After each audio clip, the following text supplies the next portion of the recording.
आज मी एवढंच सांगू इच्छितो तुम्हाला की परभणीनं माझ्यावर प्रेम केलेलं आहे.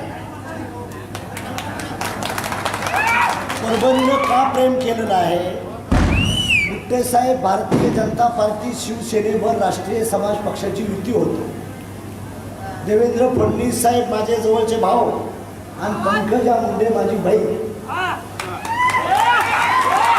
परंतु ऐनवेळी एकही जागा लोकसभेला आणि विधानसभेला भारतीय जनता पार्टीने सोडली नव्हती. मला शेवटच्या 10 मिनिटात गुट्टे साहेबाचा अर्ज भरला होता आणि त्याला बी फॉर्म जोडला. नंतर मला कळालं की आपण ज्यांच्यावर युती केली आहे त्याने आपल्याला दगा दिलाय. भोसले साहेब, दगा दिलेल्या माणसाला आपल्याला दगा दिलाय तर काय करायचं? मी शपथ घेतली मुंबईमध्ये आणि टापरी बांधली आणि ठरवलं गंगाखेड शिवाय महादेव जानकर तू कुठंच सभा घ्यायची नाही.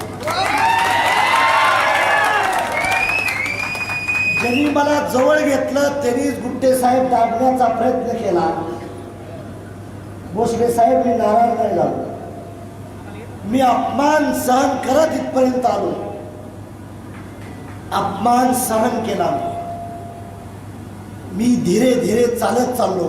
मला माहीत होतं आंब्याच्या झाडालाच माणसं दगड मारतात, पिंपळाच्या झाडाला दगड मारत नाही. महादेव जानकर तू पक्ष काढलेला आहे, तुला या संकटाला तोंड जाऊ लागणार आहे.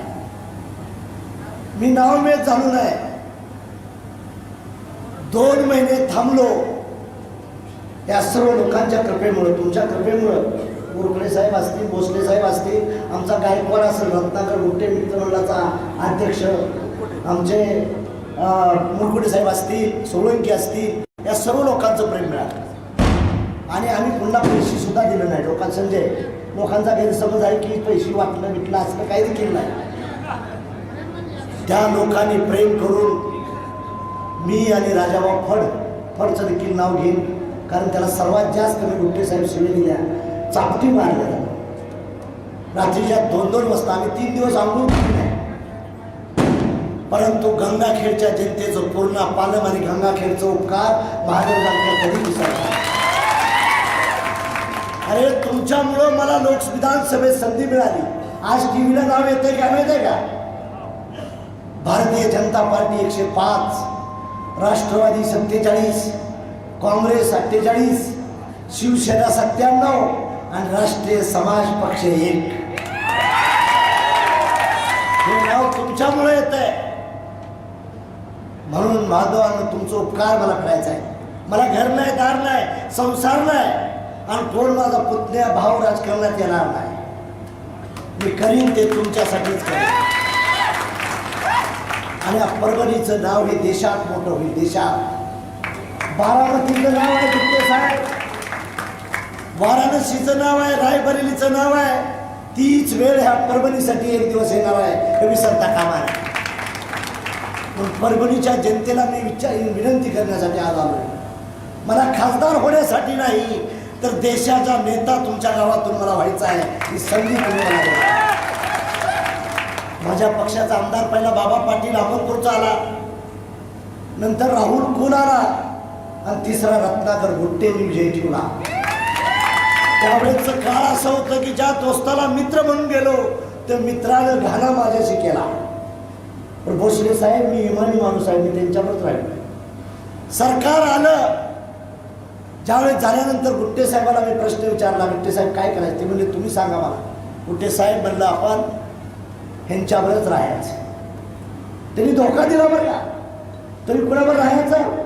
गुट्टे साहेबांनी मला ज्यावेळेस राज्यसभेत विचारलं तर गुट्टे साहेब मी काय तुम्हाला सांगितलं, मतदान आपण महायुतीला द्यायचं. त्यांनी धोका केलाय, आपण धोका करायचं नाही. आणि मी ज्यावेळेस धोका करायला सुरुवात करीन तेव्हा ह्यांचं सरकार राहणार नाही, हे मला विश्वास. आज सध्याला गुट्टे साहेब तुमचा हात दोन्ही तुपात आहे. रत्नाकर गुट्टेचा हात तुपात आहे. ह्या बी हातात तूप आहे, त्या बी हातात तूप आहे.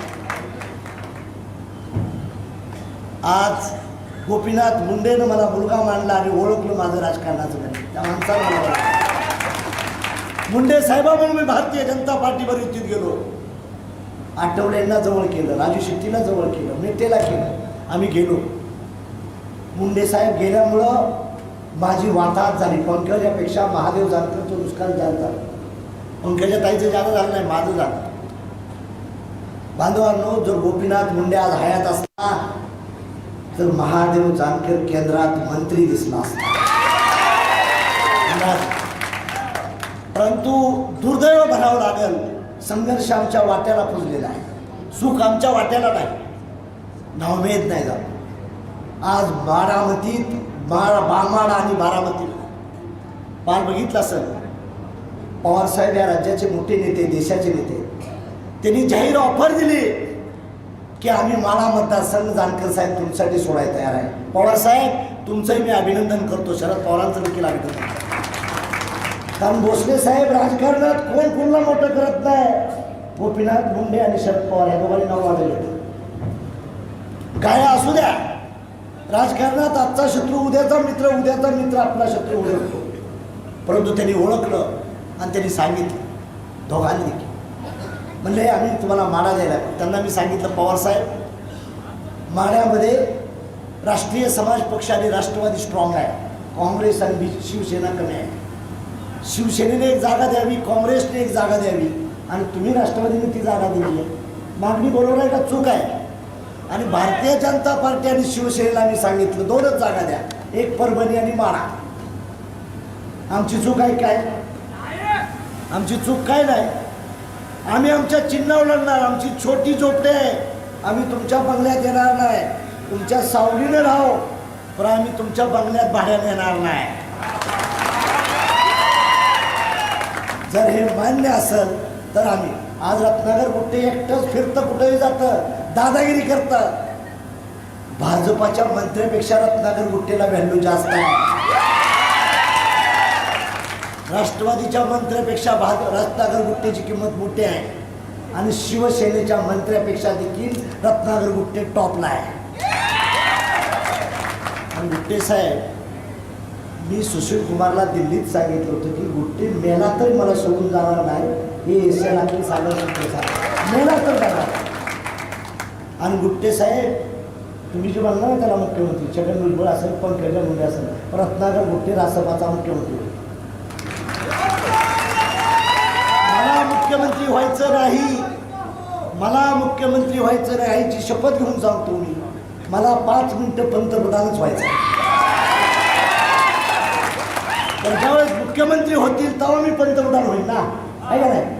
माझ्या पक्षाचे मुख्यमंत्री 4-5 राज्यातले, उत्तर प्रदेश, गुजरात, कर्नाटक, महाराष्ट्रात जर मुख्यमंत्री वाढले तर मी खासदार होणार. म्हणून माझा जन्म झालाय पंथीसारखा, मेणबत्तीसारखा. दुसऱ्यासाठी जळण्यासाठी महादेव जानकर तुझा जन्म झाला आहे. तुला सत्ता किती मिळेल मला माहीत नाही, पण मी सत्तेत माणसं बसवणार आहे डेफिनेटली. खासदार होऊ द्या गुट्टे साहेब, रासपाचं 35 आमदार असतील आणि राज्याचा मुख्यमंत्री कोण ठरवायचा आहे हे रत्नाकर गट्टे तुम्हीच ठरवणार आहे. नाही मुख्यमंत्री गुट्टे झाला तर परभणीचा पालकमंत्री तरी होईल का?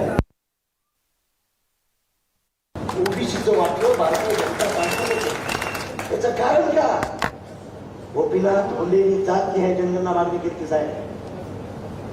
भारतीय जनता पार्टी जातनिहाय जनगणना का करत नाही?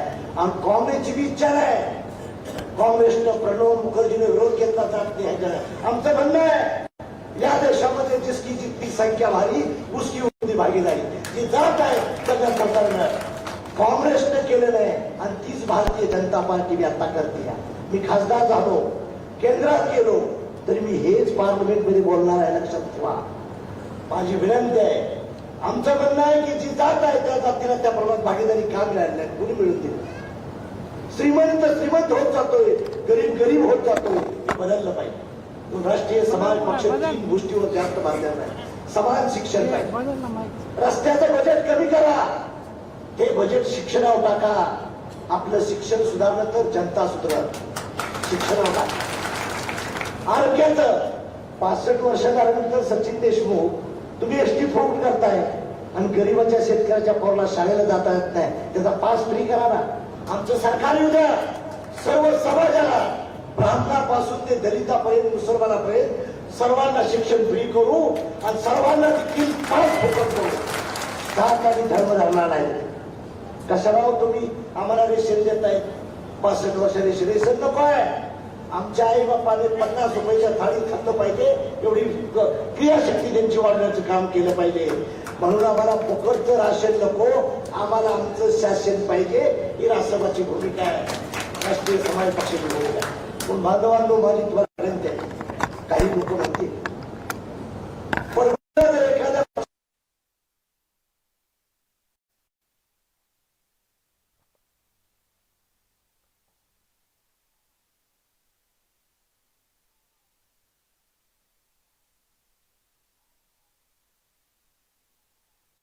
जो पक्षाचा राष्ट्रीय अध्यक्ष असेल त्याने तो म्हणावं, मी तुमच्याकडे राष्ट्रीय अध्यक्ष म्हणून तुमचा कार्यकर्ता म्हणून परवानगीला आशीर्वाद मागण्यासाठी आलोय. तुम्ही मला देशाचा नेता म्हणून पाठवणार आहे.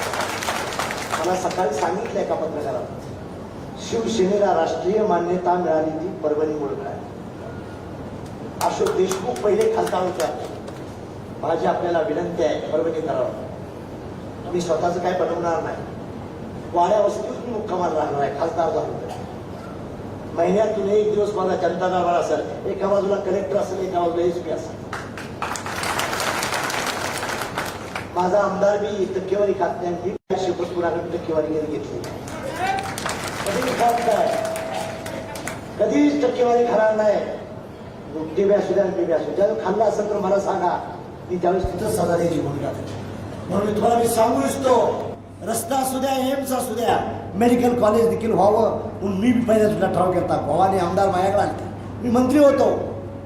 सातारच्या मेडिकल कॉलेज बरोबर परभणीचं मेडिकल कॉलेज पास करायला देवेंद्र फडणवीस जवळ मीच घेऊन स्वतः गेलो.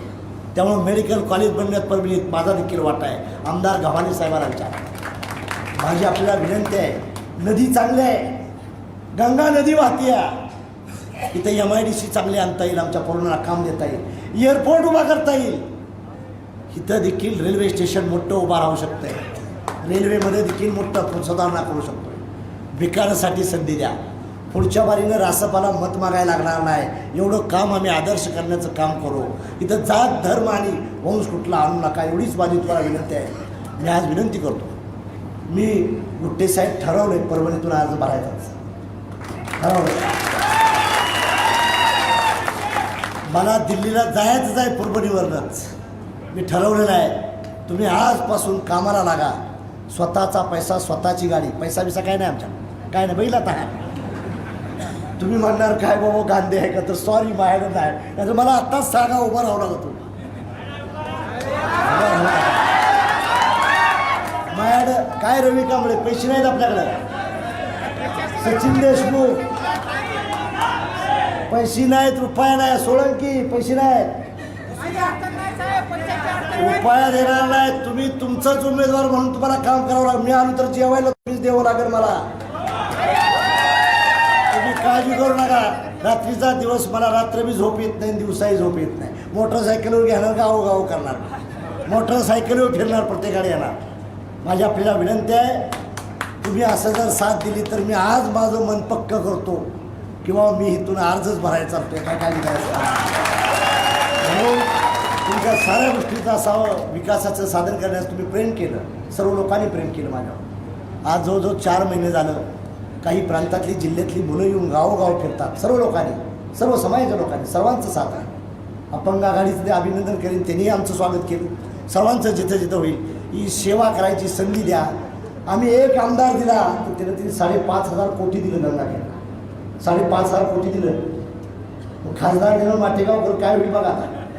एअरपोर्ट आणू इथं आपण, एअरपोर्ट आणू. का तर मोदी साहेब मला ओळखतात चांगले. महादेवजी बोलके माझ्या जवळ घेतात आणि 7 मिनिटं माझ्या भाषण केले मोदी साहेब पुण्यामध्ये. पवार साहेब मला चांगले ओळखतात. राहुल गांधीची माझी ओळख चांगली आहे, सोनिया प्रियंका गांधीची बी आहे, अखिलेशची बी आहे, स्टॅलिनची बी आहे. म्हणजे राष्ट्रीय नेते आहेत. कमीत कमी त्यांचा पक्ष मोठा आहेत, पण मला महादेव जानकर म्हणून तर ओळखतात कमीत कमी. त्या फायद्याचा उपयोग मला परभणीचा विकास करण्यासाठी करता येईल, त्या माझ्या फायद्याचा उपयोग मला तिथं करता येईल.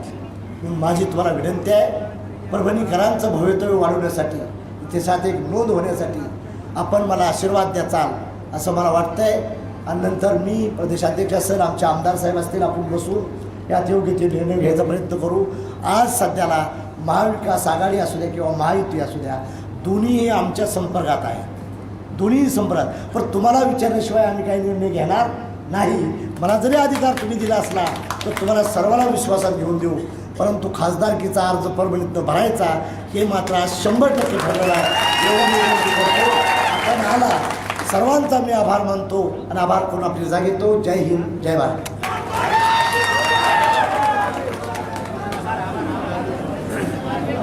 यानंतर कार्यक्रमाचा आभार प्रदर्शन जिल्ह्याचे जिल्हाध्यक्ष बाबासाहेबजी दुगाने व्यक्त करतील. आणि सर्व कार्यकर्त्यांना विनंती आहे की या ठिकाणी जेवणाची सोय केलेली आहे, सर्वांनी जेवणाचा आनंद घेतल्याशिवाय कुणीही या ठिकाणी जाऊ नये. दुगाने साहेबांनी आभार प्रदर्शन करावं. मागील 3-4 महिन्यापासून आम्ही परभणी लोकसभेमध्ये पूर्ण गावात फिरून वातावरण निर्मिती केली आहे. बहुजन हृदय सम्राट, राष्ट्रनायक, त्यागी नेतृत्व माजी मंत्री महादेवजी जानकर साहेब, तसेच राष्ट्रीय अध्यक्ष आरतीसागर साहेब, राष्ट्रीय समाज पक्षाचे आमदार रत्नाकर गुट्टेकाका, राष्ट्रीय समाज पक्षाचे राष्ट्रीय सचिव सुशील कुमार पाल, काशीनाथ शेवटे, महाराष्ट्र सचिव बावडे सरकार साहेब, मराठवाडा अध्यक्ष विष्णू गोरे सर, उपाध्यक्ष लेवणोबा ताडे साहेब यांच्यासह फुलेपीठावरील